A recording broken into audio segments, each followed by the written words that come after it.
Queridos marujos, recebemos aqui hoje Roberta Folgueiral, que dispensa apresentações, mas eu só vou falar o seguinte, ó. Câmbio para comércio exterior, mercado financeiro, esse papo foi incrível. Você não tem noção do que algumas empresas fazem de errado e vendem, principalmente agente de carga, e vendem como certo, e aí você acha que é mais barato e na verdade não é. Curiosidades sobre países que não podem comercializar com o Brasil com relação à remessa de câmbio, né? E produtos. Você sabia que, graças às operações de câmbio, até descobriram questão de financiamento da Al-Qaeda e muitas cositas más. Vale a pena você assistir até o final, porque foi muitas curiosidades.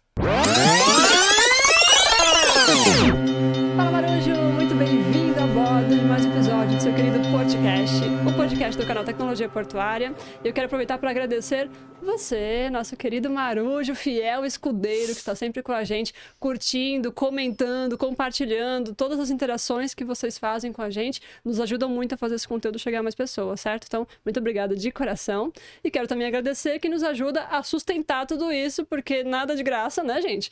Muito obrigada, querida T2S, software e soluções para o setor portuário, mais de 20 anos de experiência na área. Data Recintos também é um software que ajuda os terminais alfandegados a migrarem informações para a Receita Federal, para não serem desalfandegados, que ninguém quer passar por isso, né? E a nossa querida Logcomex, inteligência de dados para comércio exterior. São empresas da área de tecnologia que você precisa conhecer e eu agradeço pelo apoio aqui, ok? Queridos marujos, chegou o grande dia que eu já queria, ó, há anos e conseguimos agora. Temos presente conosco a maravilhosa Roberta Folgueiral. Muito obrigada pela presença. Eu que agradeço. Finalmente deu certo. Falei, calma que vai dar certo. Calma. Não desista. Não desista de mim, porque eu não desisti de você. Exatamente. Muito obrigada pelo convite. Estou super feliz que a gente conseguiu esse dia aqui especial para vir falar com você e com a sua audiência, professora. Também. Obrigada, professora. Para quem... Bom, acho que todo mundo conhece, mas se por acaso tiver alguém perdido aqui que não te conhece... Tem bastante gente que não me conhece. Marujos novos aí que estão entrando na área, eu queria pedir para você contar um pouquinho da sua carreira. Você trabalha na área hoje financeira, cambial, né? Sim, mas como que você teve o primeiro contato com a área de comércio exterior? Você sempre trabalhou com isso? Já começou por aí? Não. Ou teve outros jobs aleatórios? Bom, se a gente for começar mesmo do começo, eu vou te falar que meu primeiro trabalho foi animando festa infantil. Mentira! Verdade, porque eu queria ter um dinheirinho, eu precisava do dinheirinho, então eu servia cafezinho, animava a festa, salgadinho, Olha porque eu só. queria o meu dinheiro lá com meus 13, 14 anos de idade. Uau! Vestida de Pikachu e tudo. Tudo que mandasse. Não convencia muito, vou te falar, né? Sei. Ainda bem que eu não quis investir nessa carreira, porque acho que ia ser um fiasco. Mas beleza, eu tava lá ganhando meu dinheirinho. Então, eu comecei a trabalhar muito cedo. Eu acho que como... Vamos lá. Agora sim. Como muitas mulheres, eu comecei trabalhando em shopping e tal. E trabalhei em negócios da família, enfim. Bom, no meu divórcio, então eu tenho um filho de 26 anos, que é o Bruno. Uau.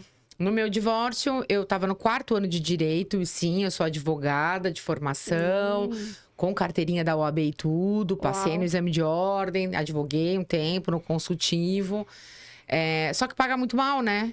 E aí eu olhei e falei, o que paga bem? O mercado financeiro paga bem. Aí eu fui trabalhar no mercado financeiro. Então eu caí no mercado financeiro porque eu tinha um filho para criar. Né? E tem uma frase que quem trabalha comigo já ouviu eu falar algumas vezes, que eu digo que enquanto tiver banheiro para ser lavado, filho meu não passa fome. Caramba. Então eu fui embora e vamos lá, era o que eu precisava fazer. Eu não entrei na faculdade de Direito para querer ser advogada, né? Eu tinha outros sonhos. Eu queria prestar o concurso para a Polícia Federal, para o Ministério Público, quando eu entrei na faculdade de Direito. Sim. Só que a partir do momento que eu entrei no mercado financeiro, eu me apaixonei por aquilo. Aí aquilo me projetou para o câmbio. Porque eu trabalhava numa instituição que ia ser comprada por uma outra e eu não queria ser bancária. Olha que doideira. Eu não quero esse negócio do mercado financeiro. Melhor não. Sim. Aí fui parar no câmbio. Quando fui parar no câmbio, eu não entendia nada de comércio exterior. Eu não entendia nada de câmbio. Porque na faculdade de Direito não tem nada, né? Nada. Imagina. Não tinha direito aduaneiro naquela época. Não, e acho que se tiver alguma faculdade de Direito que hoje tenha na grade Direito Aduaneiro, meus parabéns. Né? Porque num país que movimenta de balança comercial, você não preparar um advogado, não preparar um contador, né? Um engenheiro para uma cadeia de supply chain. É um erro pesado para a formação desse profissional. Sim. E aí eu fui trabalhar no mercado financeiro, fui trabalhar com câmbio. Quando eu tive a Lorena, que é a minha segunda filha de 12 anos, que ninguém está vendo, mas ela está aqui atrás das câmeras. Bastidores. Está aqui nos bastidores. Quando eu tive a Lorena, eu falei, não, cansei do mercado financeiro, eu não quero mais nada disso. Eu vou ter uma vida um pouco mais tranquila. Tava nascendo o Ciscoserve, né? O falecido, graças a Deus, né? Que Deus o tenha, o Ciscoserve, em 2012, 13. E aí eu me especializei nisso, fiz uma pós-graduação em Direito Contratual, porque era muito importante para importação e exportação de serviço. E abri uma empresa, né? Fui chamada para ser sócia de uma empresa, na verdade ela já existia, que era o Canal Aduaneiro. E ali a gente começou a dar muita aula, muita consultoria. Então, foi ali que eu tive nessa época. Foi ali que eu tive meu primeiro contato com os agentes de carga. Acabei me especializando demais em tudo que tem a ver com agenciamento de carga. Seja do ponto de vista jurídico, seja do ponto de vista contábil, do ponto de vista cambial. Então, posso dizer que essa é uma praia que eu gosto de trabalhar. Mas eu tive muitos BLs e AWBs manchados de lágrimas, né? Porque eu olhava aquilo tudo. O que é isso? Né? O que são essas siglas indecifráveis? E aí eu fui aprendendo comércio exterior com as pessoas do comércio exterior, né? Que foram me ensinando. E aí eu fui vendo o quanto isso era um baita diferencial. Quando eu saí do Canal Aduaneiro, eu queria ter tirado um ano sabático. Então, eu tava ali, fiquei 5 anos na sociedade. Eu queria tirar um ano sabático, eu queria descansar, queria poder fazer pilates no horário de herdeira. Essas coisas que a gente não consegue fazer, né? Sim. E nada disso funcionou, porque daí a Advance, de corretora de câmbio, me convidou para eu estruturar a área comercial, ajudá-los, né, na estruturação da área comercial. Lá eu fiquei, saí de lá. Aí saí de lá, parei um ano mesmo, né? Tive um burnout e acho que foi o copinho que foi enchendo durante muitos anos sem nenhum tipo de descanso e tal. E aí sim, tirei um ano. Quando voltei, fui para Terra Investimentos, onde eu fiz o pedido de licença para o Banco Central para a operação de câmbio. E fui para a Log Comex para criar o produto de mercado financeiro da Log, né? Que são os dados de comércio exterior atendendo ao mercado financeiro, as áreas de compliance, de negócios, de retaguarda, que é carente, né, dessa informação. Com certeza. Quando agora estou na BIT-XP como superintendente, fazendo a primeira operação da XP dentro do mercado de câmbio, né? Então, a primeira corretora de câmbio que a XP olhou e fez essa joint venture, e fez essa parceria, foi a BIT, que é uma corretora com 32 anos de vida. Então, eu tô na minha praia. Então, o comércio exterior, ele apareceu para mim no Ciscoserve, e eu posso dizer que ele foi o responsável por catapultar a minha carreira, né? Porque acabou aliando um conhecimento que o profissional do mercado financeiro não tem, né? E eu já era advogada, então as coisas foram fechando ali no racional. Uma coisa complementa a outra, Exatamente, né? uma coisa complementa a outra. Olha, eu vou aproveitar para pegar um gancho do que você falou, do mercado financeiro, ser uma área ali que tem tudo a ver com comércio exterior, e poucas pessoas olham para isso. A gente estava conversando de bastidores, né? Eu acho que seria importante, porque tem muita gente que segue a gente que está no início de carreira meio perdido. Aí quando fala comércio exterior, pensa mais no porto, no operacional e etc., que precisa de pessoas qualificadas, como em todas as áreas, mas existem muitas áreas no comércio exterior que dá para atuar, e uma delas é a financeira. Sim. O que você dá de, sei lá, dica, recomendação para quem está entrando na área para migrar para esse lado, trabalhar com câmbio, trabalhar com diferentes moedas?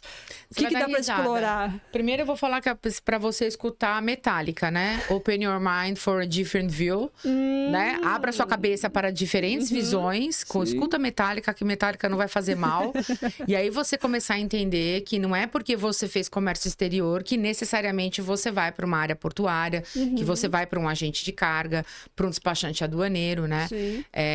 O mercado financeiro é muito carente de profissionais que tenham conhecimento de comércio exterior. Então, e aí vou começar a nominar áreas, né? Então, você vai trabalhar numa corretora ou num banco, não importa. Primeiro, você tem áreas de retaguarda dos negócios internacionais que não estão ali só cuidando da relação da instituição financeira com o ente regulador, que é o Banco Central ou a CVM. né? No caso das DTVMs e das outras instituições. E o Banco Central, no caso do câmbio propriamente dito. Você tem profissionais que estão validando documentações ali, né? Então, eles estão olhando, tá, você está me contando que é um pagamento antecipado, é um PA. Essa invoice tem a previsão de embarque? Qual é a previsão de embarque? É factível, não é factível? Você está me mandando um papel de pão aqui, né? Preenchido numa impressora. Como que eu sei que esse AWB é real? Né? Você tem IATA, você não tem IATA? É um BL? Isso aqui está registrado numa... Você tem Maria Mercante? Cadê o CE? Né? Como é que eu faço o tracking desse navio? Será que teve o transbordo? Esse navio existe mesmo, né? Esse navio existe mesmo. A bandeira desse navio é a bandeira do PCC. Como a gente já vê no mercado financeiro, a gente consegue, através de software e de monitoramento, não fechar câmbio de cargas em navios com bandeiras que já foram envolvidas em outros escândalos.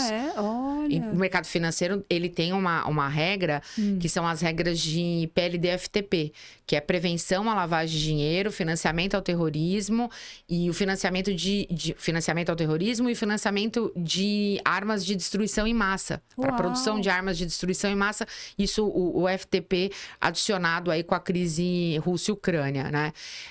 Ou seja, os países que transacionam moedas internacionais, eles precisam adotar todas as práticas para garantir a prevenção à lavagem, financiamento ao terrorismo e a produção de armas de destruição em massa. Com isso, eu preciso ter um profissional ali que consiga ler documentos. Sim. Né, que consiga entender...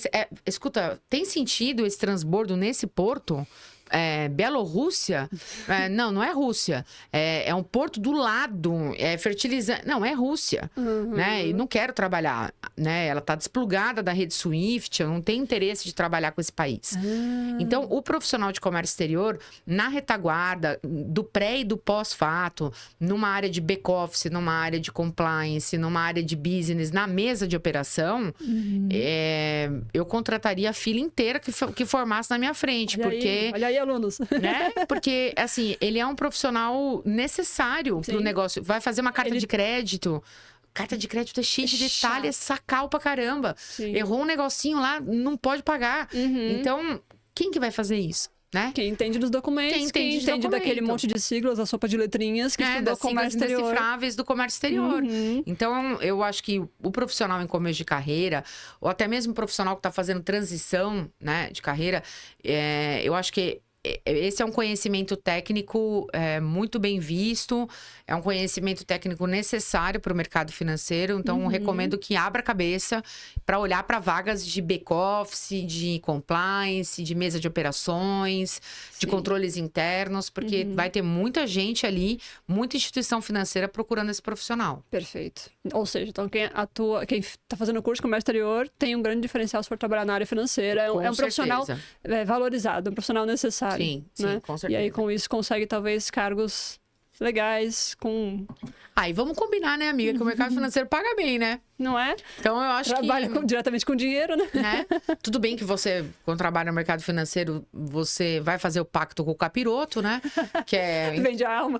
Deixe sua alma aqui, por favor. Isso, me dá a sua vida em troca de um dinheiro. Se você tiver uma relação boa com esse pacto e ele tiver data e hora para acabar e você se posicionar bem na sua carreira, por que não, né? Vai fazer uma acumulação de grana interessante nisso de carreira, né? Olha aí. Pra quem tá começando, tá com gás todo, acho que é bom, né? E assim, hoje em dia, você pensar que a maior parte das empresas de comércio exterior são empresas familiares, são empresas pequenas, de até 30, 40 funcionários. Não estou falando aqui mal dessas empresas, não é isso. Mas você, que não é o dono, você que não herdou aquilo, para você ascender dentro dessa empresa a um cargo que seja interessante, o que você vai fazer? Matar a família? Exatamente. Né?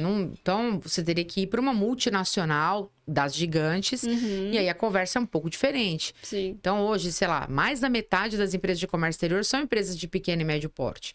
Então, se elas são de pequeno e médio porte, a possibilidade de carreira vai ficando mais restrita, entendeu? Então, acho que já no mercado financeiro, não, né? Empresas grandes. E outra, eu costumo falar para todo mundo isso. Todos os mercados podem ir mal, né? Quantos bancos quebram?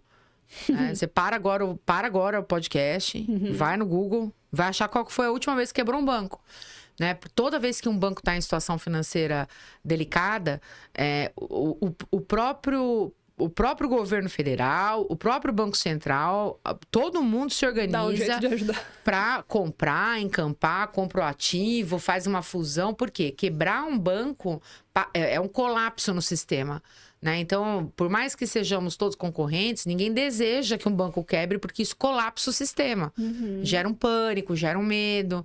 Então, é um mercado que o agro não está bem, o banco sempre está, né? O setor automotivo tomou uma porrada na tributação, o farmacêutico, o mercado financeiro está lá para todos os outros mercados, à disposição de todos os outros segmentos. Então, eu acho que se você trabalhar bem seu início de carreira, você tem muito caminho para subir, muitos degraus para subir, mas muitas possibilidades de crescimento. Perfeito. Tem um solo fértil aí para ser semeado, né? E aproveitando que você comentou, na faculdade eu tive uma dificuldade no começo de entender as modalidades de pagamento de câmbio, porque a gente começa com aquele livrão da capa preta, do câmbio do Hatch. E aí a gente fica, meu Deus, é muita coisa, parece a Bíblia, né? Muita informação. E tinha um professor que ele explicava a grande diferença da carta de crédito para cobrança documentária da seguinte forma: o banco não entra nada para perder. Em nada para perder. É bem isso que você falou, né? A banca nunca perde. Isso. Né? Quando você joga, você sabe que o dono do jogo sempre vai ganhar, né? Você já... Não é verdade. Lógico que é. Quando você descia pro parquinho lá, o dono da bola é o dono da brincadeira. Ele ficou puto, ficou bravo, ele pega a bola e vai embora.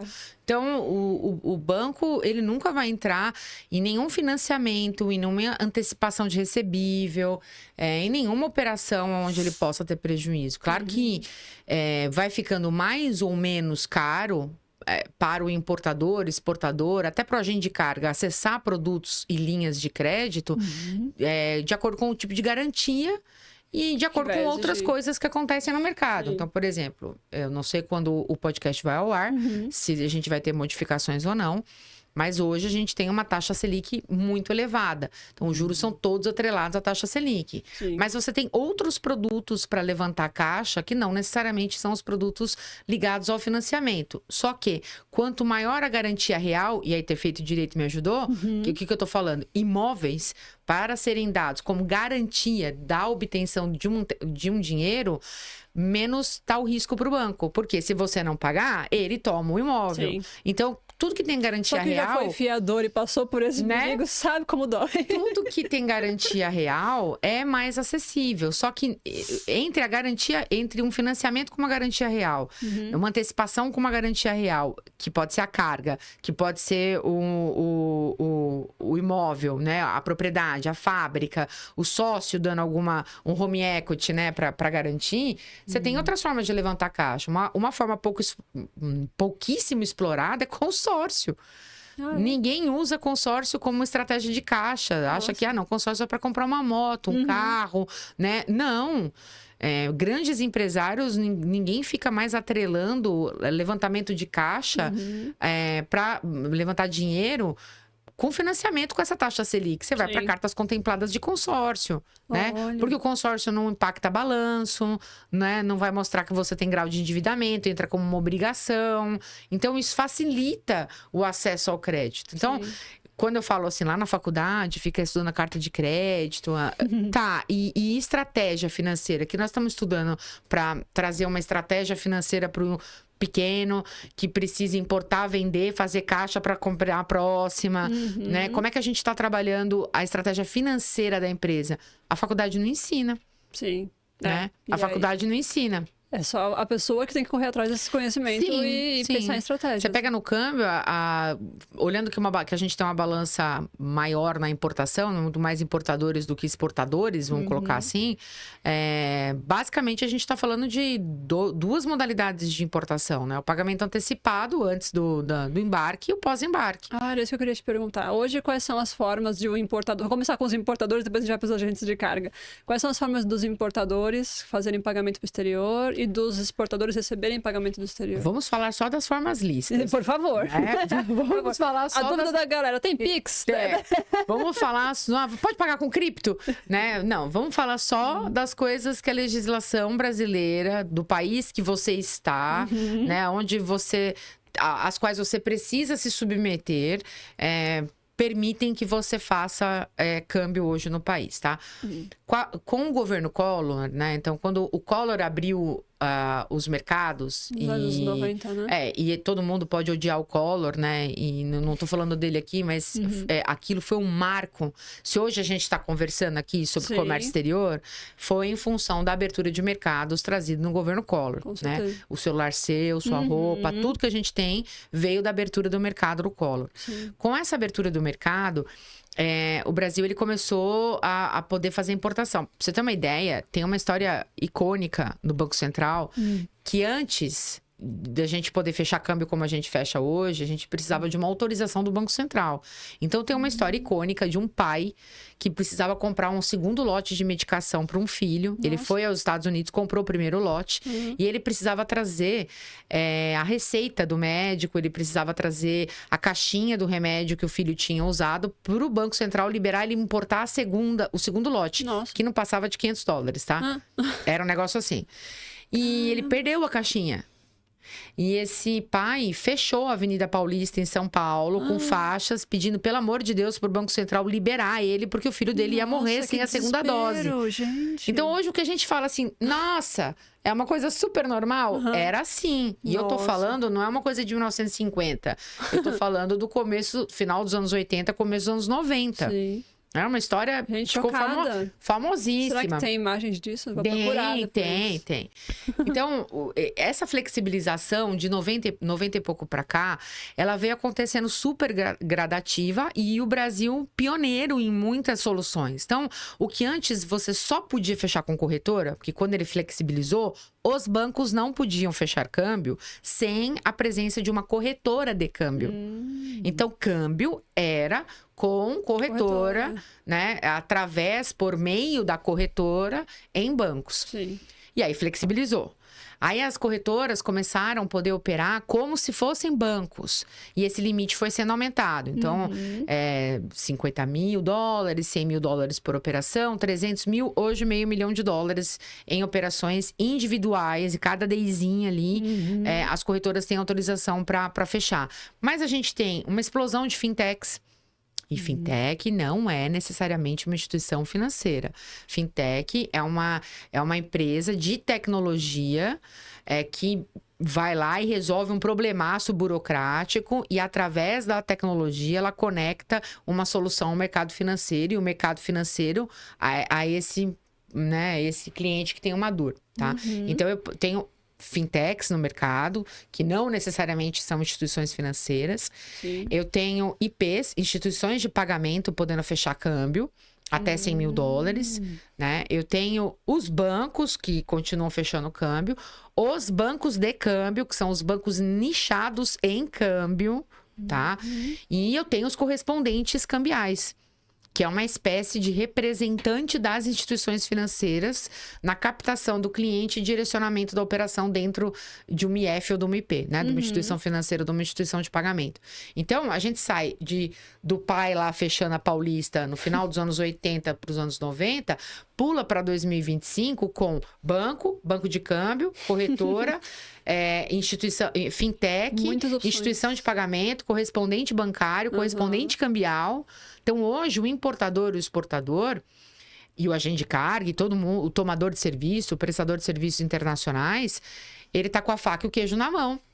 Porque eu tenho muitas opções de mercado. Então, câmbio é um commodity, né? Assim, todo mundo tem. Taxa, tarifa, isso aí é o de menos.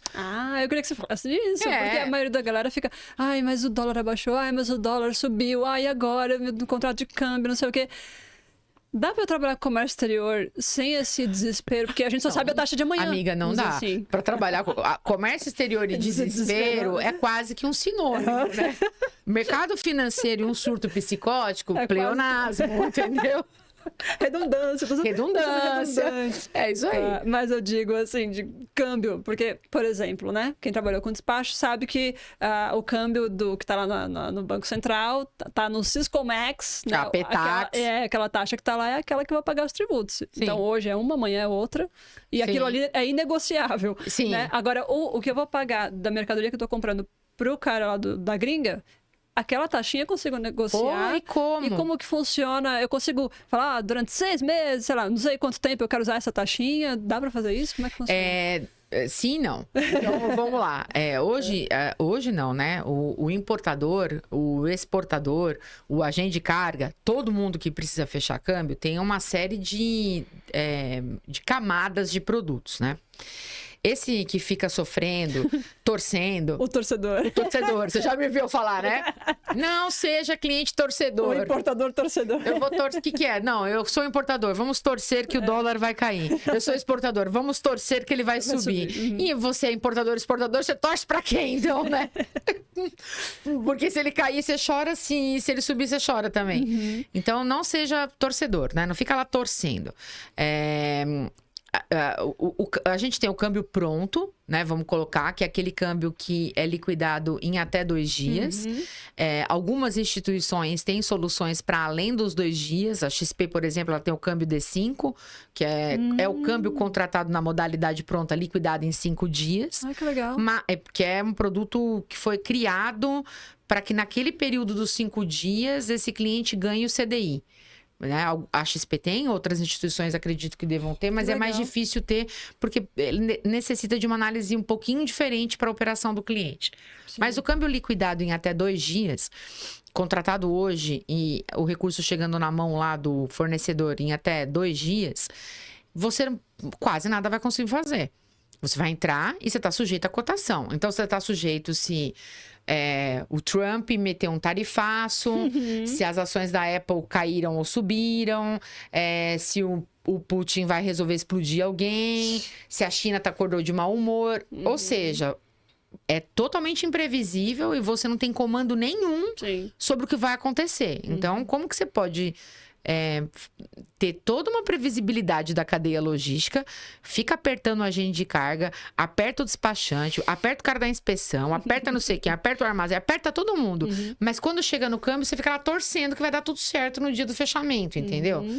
É um pedaço mais importante da parada, você não apertou ali também. Sim. Então, se você entrar na mesa para cotar D2, você está sujeito a tudo isso.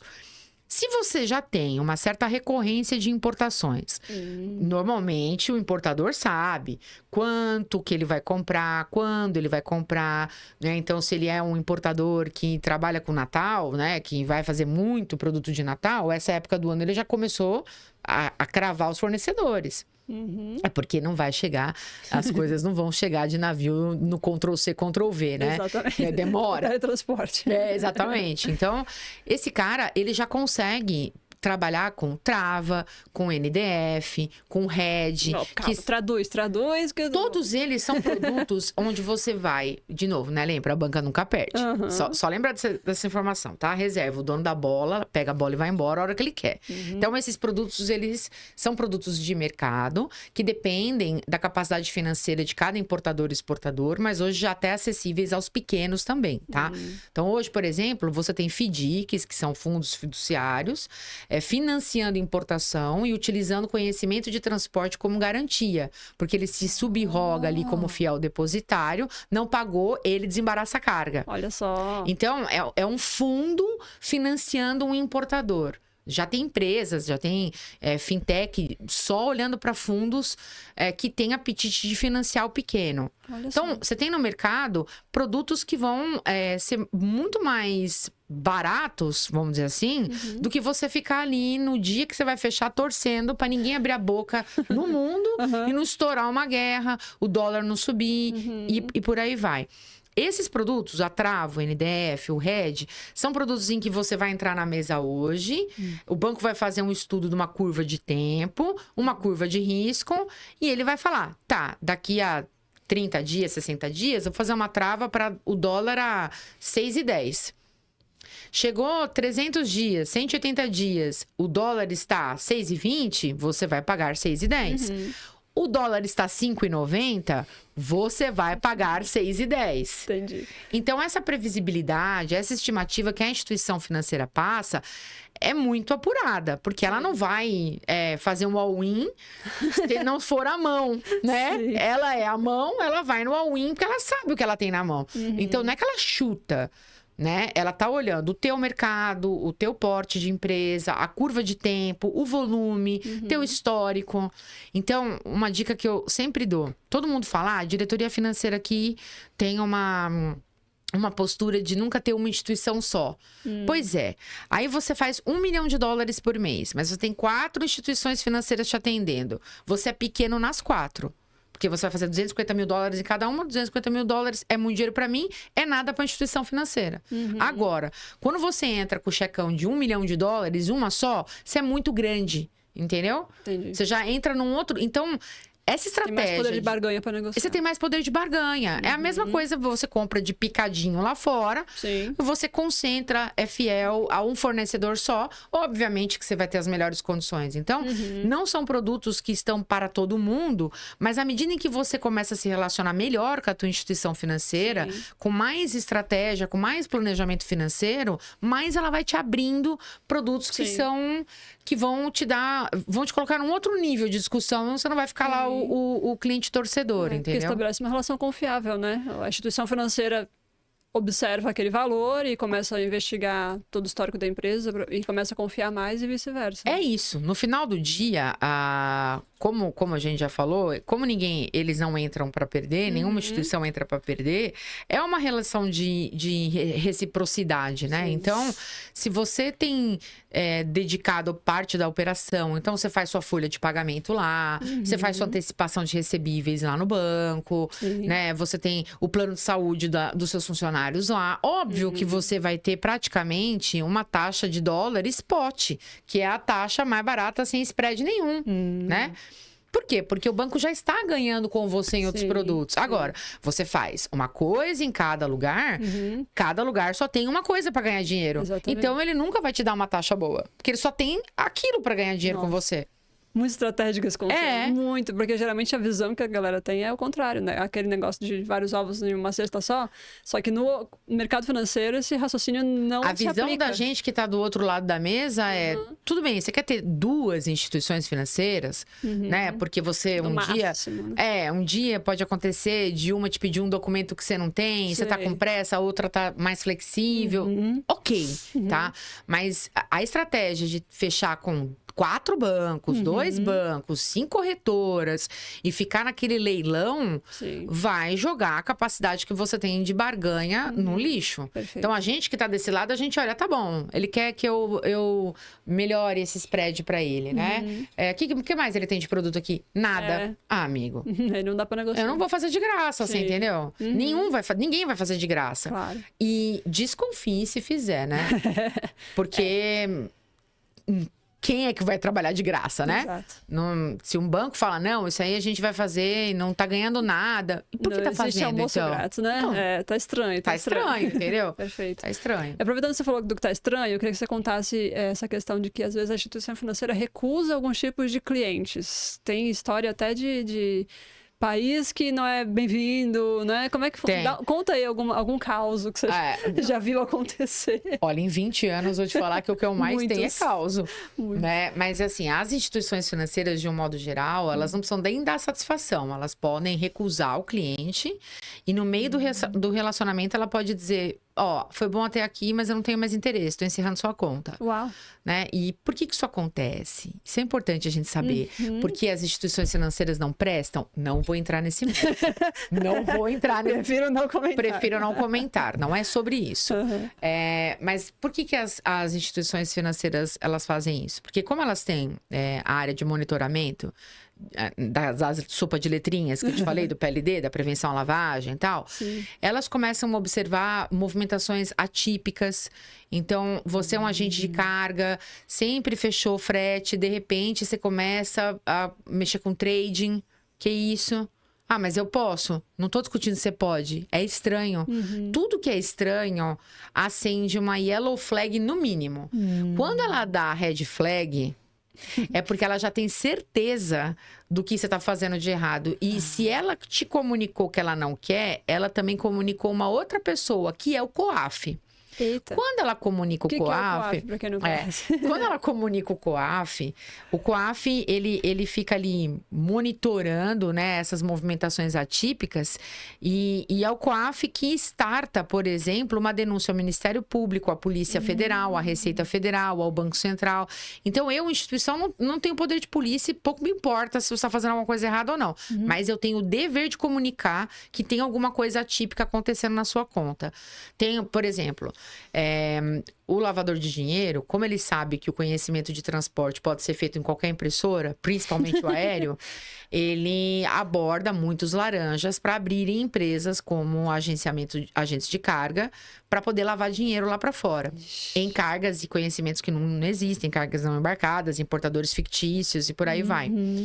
Então, esse é um segmento que é considerado de altíssimo risco. Se a gente é abordado por uma empresa e a gente detecta que ela não tem um CE mercante, que ela não tem nada disso, é meu dever comunicar ao COAF que ela está assediando o mercado financeiro na tentativa da lavagem. Olha. Então, ela pode fazer isso. Esse é o caso extremo. E ela pode, por falta de apetite de risco. Então, há instituições que não fecham câmbio de importação de pedras preciosas, dos componentes químicos que são utilizados, por exemplo, na pasta base da cocaína, fabricação de drogas, que também são usados para outras coisas, mas ela não quer se comprometer. Não quer se comprometer. Sim. Tem banco que não atende agente de carga. Em nenhuma hipótese. Pode ser o maior que você pensou aí na sua cabeça agora. Não atende ninguém desse segmento, porque é alto risco. Nossa. Não atende instituições religiosas, igrejas. Não fazem operações com países sancionados. Não estou falando nem de sanção como Venezuela, Cuba. A Rússia não está sancionada. Ela está desligada da rede SWIFT. Não quero nada que venha da Rússia. Mas como? Por quê? Se você está importando da Rússia, você tem que pagar, né? Como que você vai pagar se ela está desligada da SWIFT? Então, quando alguém me pergunta, eu tenho um cliente que tem uma remessa para o exterior e ele não quer fazer via rede SWIFT, eu fico me questionando, por quê? E aí eu falo, obrigada, eu só não tenho como atender. Porque eu já sei que essa pessoa, ela tá buscando algum mecanismo para ocultar. E às vezes, fica no imaginário de que eu não quero que o governo saiba, mas não é o governo que olha para isso, não é o Banco Central. São outras paradas, não tem nada a ver com partido A, partidos políticos. Tem a ver com tudo que a gente se comprometeu na OCDE, né? Tem todos os tratados dos quais a gente é signatário, o 11 de setembro, que pra gente continuar fazendo negócio com os Estados Unidos, a gente é obrigado a submeter a regras que preservem o sistema americano financeiro, porque os banqueiros em dólar, não sei se você sabe, estão nos Estados Unidos. Então, assim, você gostando ou não, você precisa se relacionar com o banqueiro, porque senão o dinheiro não vai chegar, né? E simples assim, né? Então, como diria Ana Maria Braga, né? E no mercado financeiro se aplica muito, você quer ser feliz ou ter razão, né? Você quer ser feliz, você quer chegar, mandar o seu dinheiro, receber o seu SWIFT, acabou, entendeu? Então, as instituições... Esse SWIFT, pra quem não tá acostumado com a sigla, esse não é uma marca de carne que a galera tá imaginando, né? O SWIFT, eu sempre lembro, o código SWIFT, tá lá, pega lá o código SWIFT. O SWIFT, a SWIFT, né, é uma rede que pouca gente sabe, mas ela é financiada por várias instituições. Ela não é uma empresa. Todas as instituições plugadas na SWIFT é como se fosse uma associação, uma cooperativa, para garantir a segurança de transmissibilidade de dados entre moedas entre os países. Então, ela é a rede mais segura, né? É a rede que conseguiu detectar falhas, desvios de comportamento e de dinheiro no financiamento da Al-Qaeda. Né? Eu lembro dessa notícia, é verdade. Porque ela percebeu uma queda no fluxo e aí, quando foram avaliar o que tinha acontecido com aquela queda, notaram que naquele em cartões pré-pagos, o dinheiro estava entrando de forma maciça, assim, era um negócio absurdo. Por quê? Porque quem estava financiando o terrorismo não estava mais utilizando redes oficiais. Estava pondo carga num cartão pré-pago turismo e mandando caixas e caixas para financiar. Os caras recebiam em outro país e sacavam o dinheiro do cartão pré-pago para comprar armas e munições. Inclusive, no Brasil, a gente detectou célula fazendo isso também, financiando a Al-Qaeda. Olha. Por quê? Porque caiu drasticamente em determinada cidade a utilização do câmbio via SWIFT e aumentou muito as viagens de turismo, que não eram viagens de turismo, era o financiamento feito via esse cartãozinho pré-pago. Olha só. Então, o monitoramento é importante, não só porque a gente tem que dar satisfação para um banqueiro que está nos Estados Unidos ou um banqueirinheiro, não é por isso. É que para a gente conseguir ter um mercado fluido, para a gente conseguir ter um mercado seguro para o comércio exterior e para todos os players, alguém tem que garantir a segurança desse mercado. E segurança é fluidez. Fluidez é velocidade. Velocidade é economia. Então, se imagina como era antes, que eu tinha que levar documentos ao Banco Central e implorar, pelo amor de Deus, posso fazer? Quando flexibiliza, toda essa discricionariedade do sistema financeiro vem para o mercado, vem para o banco, vem para a corretora. Então, o Bacen fala assim, tá bom, eu flexibilizo, mas cabe a você decidir quem você quer colocar para dentro do mercado. Então, por isso que tem instituições que têm mais apetite e aí põe tudo para dentro. Sim. Eu não estou dizendo que tá errado. E menos apetite de risco. E aí elas não fazem uma série de operações. Perfeito. E elas não precisam dar satisfação, viu? É simples assim. Não quero você. Não vou fazer seu câmbio Não e quero, se vira. não quero. Não vou fazer. E assim, às vezes você acaba descobrindo na hora da cotação, né? Então, por isso que muitos empresários falam, eu não quero ter uma instituição só. Sei. Então, tá bom, tem até duas, né? No máximo. No Né? máximo. No máximo. Não se empolga, não. Não se empolga. Porque senão fica difícil de você depois administrar isso. Isso aí. Rô, agora eu preciso ir Pra pergunta escrita. para perguntas que a galera mandou aqui na nossa caixinha. Porque Vamos lá. agora temos essa opção, viu, Maruja? Se você não sabia disso, fique sabendo, tá? Agora, quando o convidado vem, um dia antes a gente posta lá a nossa caixinha nos stories, você pode mandar sua pergunta. Olha, Aliás, muito obrigado, porque aquela foto que você usou, eu adoro aquela foto. Não sei eu de onde você sei. tirou aquilo, mas eu amo aquela foto. eu fiz um post, só explicando pra galera. Eu fiz um post, eu não lembro que ano foi, acho que foi 22 ou 23, homenageando mulheres do Comex, que eu sou fã, sou sua fã há 1000 anos, né? Você sabe disso. E aí eu queria fazer, e eu falei, vou pedir foto pras mulheres. Na cara de pau, mandei mensagem no direct pra todo mundo que eu queria homenagear, e aí eu pedi uma foto, e aí você me mandou essa no Meu WhatsApp. Deus, tem muito tempo isso. Tem muito tempo isso. Mas eu Você gostei. me mandou no WhatsApp, falei, se ela me mandou essa, que ela Muito gosta obrigada, dessa, é essa que eu vou usar. gosto. A foto brindando, maravilhosa.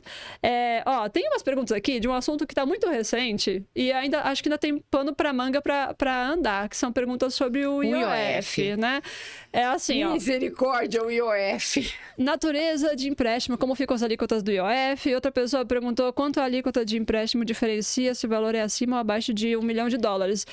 A gente sugere que a pessoa acompanhe as notícias e assista suas lives sobre isso. Não que eu queira me esquivar de responder perguntas do IOF, mas o que acontece? Como nós estamos gravando um podcast, com certeza ele vai ficar no ar por muito tempo, a chance desse podcast ir ao ar e essa medida já ter sido mudado derrubado, tudo. voltado a como era, é enorme. Porque hoje, dia 30 de maio, a gente está gravando? Hoje é dia 30, Isso. né? 30 de maio, o que está acontecendo hoje? Hoje é 3h40 da tarde. É bom falar assim, né? Porque 41 Porque já pode que eu mudar. saia do podcast e falei, Roberto, você não sabe, naquele dia mudou. Sim, porque eu tava gravando, eu não vi. Isso. Né? Então, hoje, está rolando no Congresso uma movimentação, mais de 20 entidades de classe, representantes de segmentos, entraram com medidas e com pedidos ao Congresso para que o Congresso derrubasse essa majoração do IOF. Uma delas, inclusive, o Sindicomes, né? Acho que vale a gente falar aqui de comércio exterior, então o Sindicomes, Sim. porque o frete, a remessa do frete de 0,38 foi para 3,5% de IOF. Né? Então, e essas 20 discussões que estão rolando lá de pressão ao Congresso, no sentido de que o Congresso derrube por completo toda a majoração. E que se não for por completo, ele vai cobrar que volte atrás para alguns segmentos muito impactados. E você, importador e exportador, tem que ser muito ingênuo para acreditar que isso não está te afetando. Embora a medida não tenha aumentado, não tenha criado IOF para importação, por exemplo, que é zero, né? Já era, ficou zero. Sim. Só que os custos, né, desse frete de 0,38 para 3,5, se forem mantidos, serão repassados aos importadores pelos agentes de carga. E hoje em dia, a gente não tem como falar em importar mercadoria sem pensar em serviço. Né? Não dá para dar Ctrl+C, Ctrl+V na mercadoria, ela aparecer aqui. No mínimo tem frete. E fora todo o resto, né? Então, você tem hoje plantas Fabris que utilizam softwares para linhas de automação. Como é que paga esse software? Ele não está em cloud? Tudo isso está acontecendo aqui, né? Então, é muita ingenuidade a gente acreditar que os importadores não estão sendo impactados. Então, não quero comentar exatamente como ficou, como vai ficar, porque a gente corre um risco de esse conteúdo daqui para frente não ter mais valor nenhum. Mas o que a gente tem feito, né? E aí, quem que devem acompanhar para ficar sabendo? Exato. Né? A gente tem semanalmente, a gente fez uma na primeira, dias depois do IOF, na próxima semana outra. Então, semanalmente, a gente está acompanhando o que está tendo de desdobramento para pessoa física, investidor no exterior, e para PJ, porque a gente fala do IOF câmbio, mas nós tivemos alterações para linhas de crédito, para acessar empréstimo, o PJ ficou bem mais caro, 3 vezes mais caro, risco sacado, previdência, então tem muito assunto de IOF. Né? Então, não me esquivando, essa eu queria que a gente semanalmente atualizasse, tipo extra, aquela música do plantão, assim, sabe? Isso. E aí a gente traz uma novidade. Ou seja, acompanhe Roberta Fogueral, para né? cenas dos próximos capítulos. LinkedIn, Instagram, é isso aí. Então, com relação aos importadores e exportadores, formas de mandar dinheiro para fora, pagamento antecipado... Pagamento pós-embarque, à vista, como medidas de previsibilidade em relação à oscilação do dólar, trava a NDF, RED, a depender do tipo de operação. Sim. Então, se não ficou claro, me escreve, que daí eu vejo sua dúvida mais específica e analiso qual que é o produto mais indicado, mas isso. Você também é do time contra a carta de crédito? Eu não gosto de carta de crédito. Eu vou ser, assim... Peraí, caiu um negocinho aqui. Ninguém viu. Eu acho uma porcaria isso aí, entendeu? Não sei por que o pessoal gosta, entendeu? Nossa, tem coisa mais moderna, né? Sim. Eu não gosto muito, não. Tem amigos que são, no mercado financeiro mesmo, que são, assim, idolatram a carta de crédito. Uau. Mas eu mesma... Não, tem outras formas, né? Ainda não tem o Pix internacional, né? Mas tem calma que daqui a pouco vem. Logo. Bom, então a gente falou de importador e exportador, eu quero falar um pouquinho de agente de carga, porque tem uma aqui que merece um TCC, cara. Ele falou, tem uma dúvida, inclusive é aluno meu, mas eu não vou falar o nome porque, né, para não expor tanto. Tem uma dúvida sobre recolhimento de impostos no fechamento de câmbio de agente de carga. E aí... Ele mandou no direct, porque é muito grande a dúvida dele. Eu falei, gente, é um TCC mesmo, vamos lá. Olha só, vou te contar a história, você vai confirmando ou não, tá? Tá bom. Se faz sentido, se não. É o seguinte, ó, ele falou, vou tentar resumir. Um textão que eu tô descendo 3 vezes, vamos lá. Tive uma experiência no setor de fechamento de câmbio de um agente de carga, onde a gestão desse setor informava que qualquer fechamento de câmbio de valores não mencionados no BL House, né, ou no AWB House, custos extras de origem, por exemplo, correções, armazenagem, etc., eram entendidos como importação de serviço e deviam ter recolhimento de alguns impostos, IR, PIS, COFINS, ISS e OF, que somava 55% do valor a ser pago e também informava que fechamento de câmbio a países listados como paraísos fiscais deveriam ter recolhimento de 25% de IR. Até aqui a pessoa viajou na maionese ou não, você merece um TCC com louvor. Tá certinho. Então, certíssimo. O que essa gestão passou para ele estava certo. Parabéns à sua gestão. Olha aí. No entanto, depois ele vai encaminhar para o chefe todo feliz. Não, parabéns. Parabéns. Depois eu vou explicar parabéns por quê. Tá. No entanto... Sempre tem um porém, né? Sempre tem. Hoje, Mas, porém, contudo, entretanto, todavia, não obstante, hoje trabalho em outro agente de carga e já tendo participado de entrevistas em vários outros também, me parece não ser o padrão de procedimento do mercado, onde eu percebo que a maioria dos agentes de carga, tendo uma conta no exterior, normalmente nos Estados Unidos, que eles utilizam para realizar pagamentos aos fornecedores internacionais. Aí ele ficou com a pulga atrás da orelha. Ele falou, mas eu aprendi daquele jeito tão cheio de coisa para recolher, mas os outros lugares onde eu faço entrevista falam que não trabalha assim. Minha dúvida vem do fato de que toda a tomada de decisão da gestão que aconselhava o reconhecimento de impostos como procedimento padrão vinha totalmente embasada por legislações brasileiras, era realmente uma gestão muito boa e técnica. Mas em contato com outros agentes de carga, tal procedimento foi visto como absurdo quando eu mencionei, mesmo tendo apresentado a legislação, devido aos altos custos e por ter este esquema que mencionei antes da conta no exterior com uma solução mais viável. Qual a visão da Roberta sobre isso? Malandro, artigo científico, na dúvida dele, mas e aí? Vamos lá. Vamos de novo com uma frase boa para ilustrar bem essa. Eu gosto de exemplos bizarros, né? Analogias esdrúxulas e frases de impacto que é para a gente gravar bem o que a gente vai ouvir. Perfeito. O errado é errado, mesmo que todo mundo esteja fazendo, e o certo é certo, mesmo que ninguém faça. Perfeito. Então, sua gestão anterior, meu querido, parabéns, tá? Estrelinha, por quê? Isso eu tô falando do Banco Central, tá? O Banco Central só considera frete o que está amparado pelo conhecimento de transporte, sim. Qualquer custo além do valor destacado no house vai pagar tudo isso de imposto, sim. Beleza? Então é isso mesmo. 25% de imposto de renda, que reajustado vai virar 33%, PIS, COFINS e IOF. E aí, né, o IOF, se não mudar, vai ficar 3,5%, se voltar era 0,38%. Mas é isso. É essa carga tributária mesmo. Reserve. Em relação à abertura de uma conta em moeda estrangeira no exterior, o que é importante dizer? Esse é um recurso para a gente fazer um hedge natural. Ou seja, para você receber em dólar e pagar em dólar e se proteger contra a variação cambial. É uma oscilação da moeda. Então, eu recebo dinheiro lá, Master Prepaid, House Prepaid, tá entrando tudo naquela conta.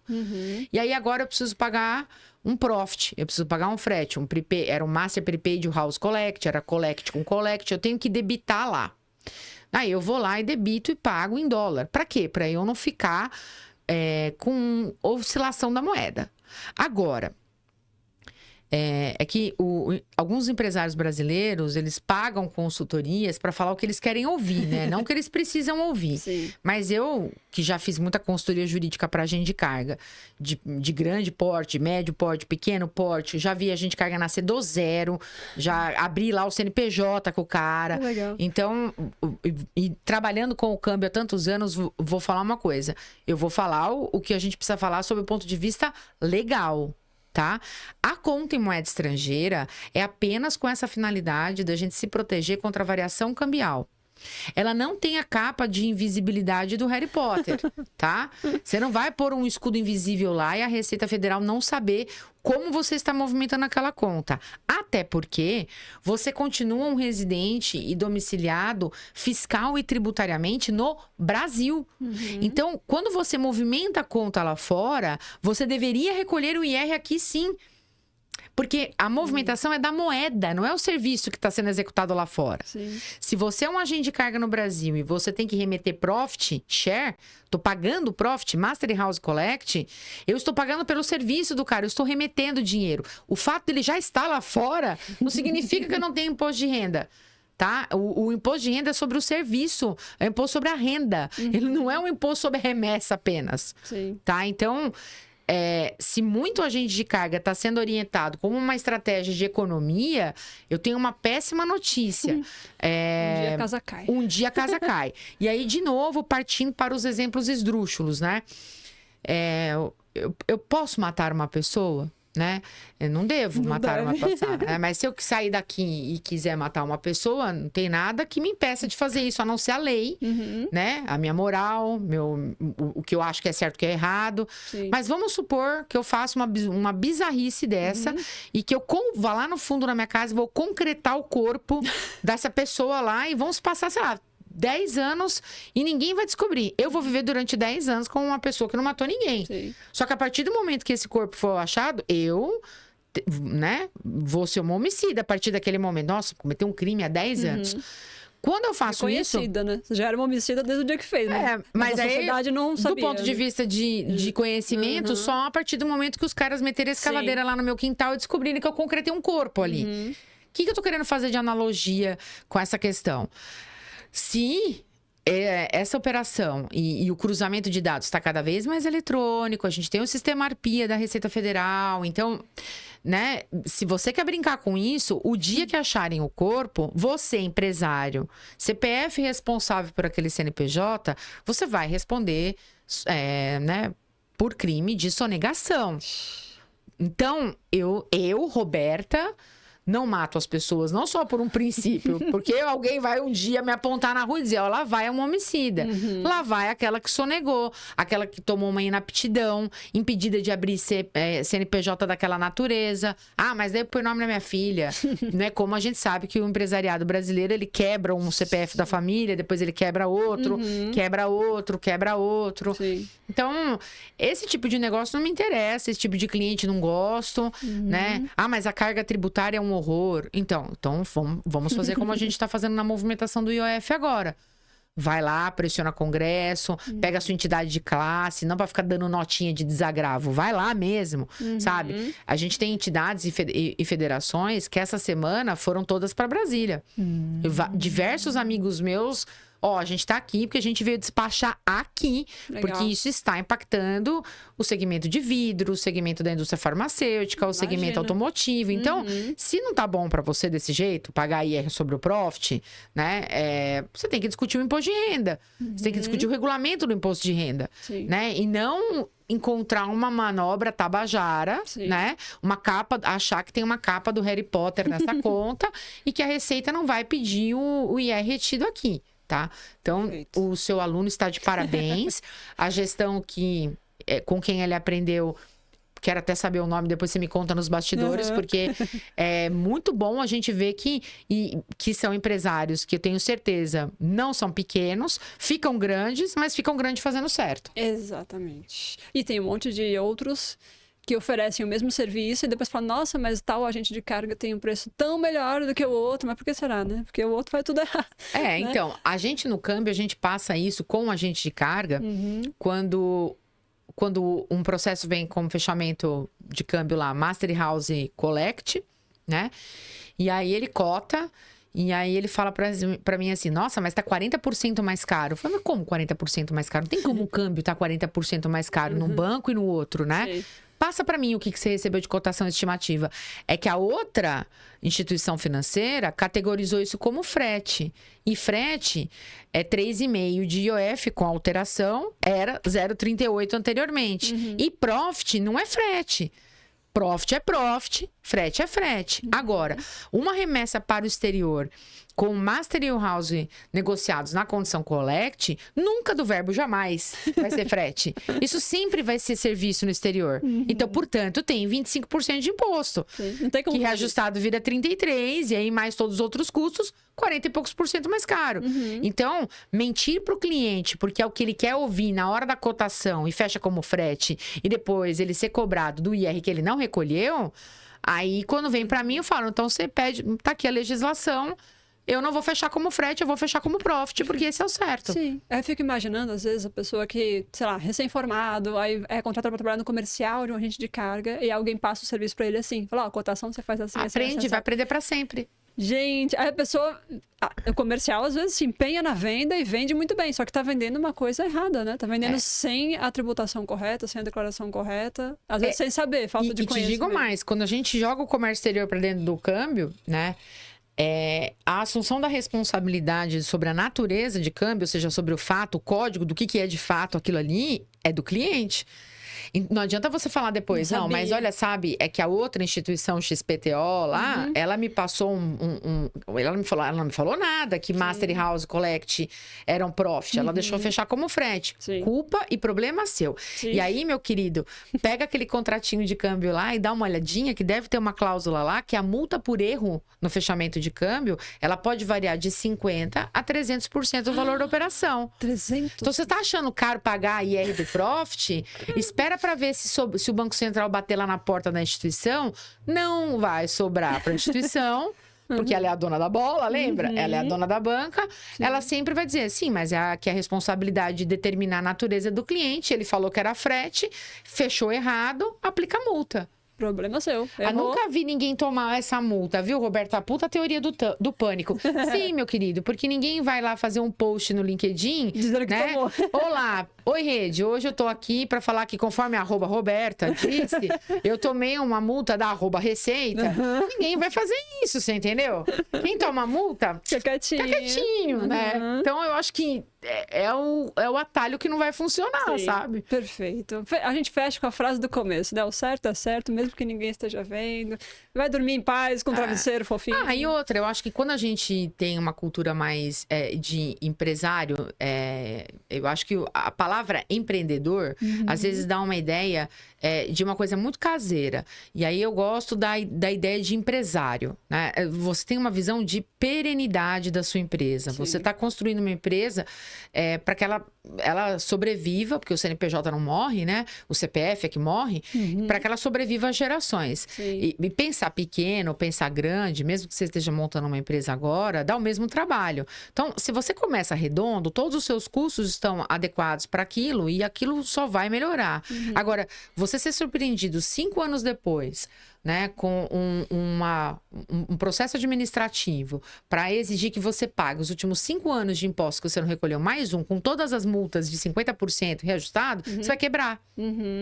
Né? Porque você não tem margem para ter feito caixa para segurar um rojão desse. Exatamente. Então, cuidado com onde você aprende que dá para ganhar mais dinheiro ou menos dinheiro, né? Eu acho que dá para ganhar mais dinheiro você melhorando o processo, melhorando sua equipe de vendas, que é uma área que eu gosto muito, a área comercial, você fazendo boas estratégias financeiras para o seu caixa, você não sendo condescendente com dinheiro que você poderia poupar em outras coisas, entendeu? Mas não dando um jeitinho, como ele escreveu, né? Um esquema para não pagar imposto. Exatamente. Não vale a pena. Né? Não, e até porque, pra mim não vale nunca.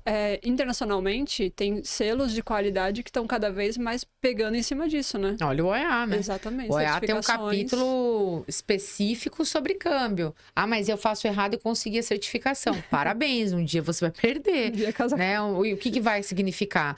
Eu fico pensando assim, que só o marketing negativo de você perder o OEA, eu não sei se vocês sabem, mas nos grupos de WhatsApp, quando alguém ela perde o selo, é descredenciado do selo aí. Rastilho de pólvora, todo mundo fica sabendo. Em um segundo, vocês viram que fulano de tal perdeu o OEA, entendeu? Isso pega muito mal pro cliente, pega muito mal pro mercado, entendeu? Sim. Ah, mas eu perdi e a culpa não foi minha. Eu não tô perguntando sobre culpa, né? Eu tô dizendo qual é o impacto no risco da sua imagem, da imagem da sua empresa, né? Do seu negócio. Tem responsabilidade tanto para conseguir o selo, quanto para manter o selo. Para manter o selo. Pior ainda você conseguir perder do que não conseguir. Exatamente. E no caso do agente de carga, a cadeia de segurança, você perder um selo que é um atestado praticamente de compliance numa cadeia de segurança, eu acho que é um risco que se o meu CPF estivesse ali como dono do agente de carga, eu não gostaria de correr. Claro. Corro outros riscos, mas esse não. Esse não. Esse é melhor não. Esse é muito feio. Eu vou correr um risco no mercado financeiro, comprar uma ação que eu acho que vai subir.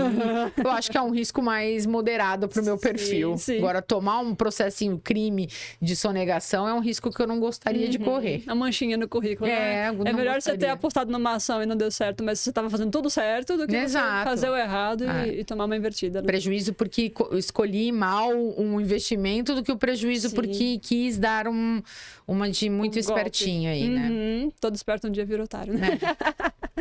Rô, queria que você contasse um último exemplo da questão de como as instituições recusam, às vezes, com relação a países, você pode contar? Olha, Aquele que a gente falou nos bastidores. Tem um caso muito interessante, né? Que também envolve comércio exterior. Cliente exportador de carne para o mundo todo. Um dos países que ele mandava carne era a Venezuela, tá? Então, não consigo receber dinheiro da Venezuela, né? Qual que era a operação? Era uma operação back-to-back. Por quê? Porque O que é o back-to-back? Explica pra quem não conhece. a exportação saía daqui do Brasil e ia ser entregue lá na Venezuela, mas na verdade o importador era uma empresa americana. Tem 3 países, né? É um triângulozinho ali no meio. Tem que ter 3 países, tá, gente? Senão não é back-to-back. Senão é importação sem trânsito aduaneiro no país. É outra história, tá? Inclusive o mercado financeiro não consegue saber essa diferença todo dia, toda semana eu tenho que ficar explicando essa diferença lá pro pessoal, tá? Por isso que precisa de profissionais de comércio. Por isso. Pra trabalhar na área financeira. Por isso, né? Por isso também, isso. E aí o banco falou, não vamos, essa operação a gente não vai cursar. E não, mas por quê? Né? O dinheiro tá vindo dos Estados Unidos, é só entrega na Venezuela. Porque a gente não quer problema com o banqueiro americano. Está no conhecimento de transporte que o local da entrega é a Venezuela. E então a gente não vai operar essa que a gente não vai fazer. Mesmo que o dinheiro não vá passar por lá, eles não querem nem ver o nome do país. Não quer a Venezuela lá dentro dos controles internos dele, entendeu? Sim. Então, isso para mostrar assim a interface entre o comércio exterior, que é uma interface importante para poder explicar o que era ali o back-to-back, porque a gente tentou argumentar que isso é um padrão, back-to-back, blá, blá, blá, que era uma exportação até com caráter humanitário, que era comida. Sim. Não. Quando a gente fala de país sancionado, então eu tô falando do Irã, por exemplo, né? O Brasil, ele não pode fazer negócio com o Irã, né?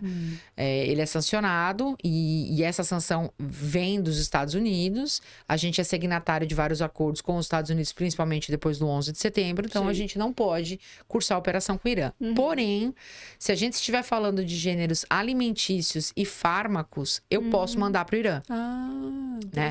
O duro é quando dentro da carne vai uma submetralhadora, entendeu? É complicado. Aí é complicado, né? Porque dentro do comprimidinho pra dor de cabeça é mais difícil, mas nos quilos e quilos de carne colocar arma. Então é por isso que as instituições financeiras, mesmo que gêneros alimentícios e fármacos estejam fora do embargo, porque o Irã está embargado, né? Tá sancionado e embargado, elas preferem não operar. Então, poderia fazer, mas prefiro não fazer, entendeu? Sim. Eu tô te falando, dá umas 3 horas de história. Perfeito. A gente vai ter que fazer parte 2, você vai ter que voltar de novo pra Santos. Não tem problema. Pra gente fazer mais gravações. Vai ser um prazer. São muitos causos. Mas antes da gente encerrar, tem a última pergunta que você não pode fugir. Vamos lá. Essa não tava combinada. Essa não tava combinada. Eu sei que você não vai fugir de nada, porque você é firme. Porreta. Vamos lá. Roberta. Quero saber quem é a Roberta Fogueiral de Cangue Rasteirinha. De Cangue Rasteirinha, pra quem me conhece, vai ser um pouquinho difícil eu estar de Cangue Rasteirinha. Mas de Cangue Rasteirinha, quem eu sou? Eu sou mãe do Bruno, sou mãe da Lorena, né? Sou a filha da Márcia, advogada, do Roberto, contador, né? Sou a esposa do Ícaro. Eu sou essa pessoa, eu sou incansável, assim, eu acho que quem me conhece, você me conhece nos bastidores e sabe disso, eu sou incansável. Sim. O pessoal pergunta muito onde eu ligo minha bateria, né? E eu sou incansável por conhecimento. Então, equipes que trabalham comigo, não à toa que me chamam de Miranda, do Diabo Veste Prada, porque eu sou a líder muito exigente, né? Muito exigente com estudo, com dedicação, com técnica. Porque no final do dia, né? Que vou te contar um segredo. Eu não fiz o ensino médio regular. Quando os meus pais se divorciaram e eu tive que fazer, animar festinha infantil para ajudar nas contas de casa, eu tive que parar de estudar. Jura? E aí eu fiz telecurso 2º grau. Uau! E do telecurso 2º grau eu passei na faculdade e fiz tudo o que eu tinha que fazer. Rapaz, que sensacional. Então, tem um aluno que fez isso também. Então, eu tenho certeza absoluta, né, se alguém tiver a audácia de querer me desafiar e mostrar um outro caminho, tô aqui sentada esperando, né? Então, eu tenho certeza absoluta de que esse comprometimento com o conhecimento técnico e com o estudo te muda de patamar na carreira, né? E veja, A programação da minha carreira não deu certo. Porque eu fiz direito e vim parar no mercado financeiro. Sim. Né? Então, mas eu fiz o que eu precisava fazer para ter sucesso, que era estudar. Né? E estudar a parte técnica. E rápido eu saquei que quem soubesse parte técnica e conseguisse vender a parte técnica... que isso faria uma diferença, Sim. entendeu? Então, eu sou muito...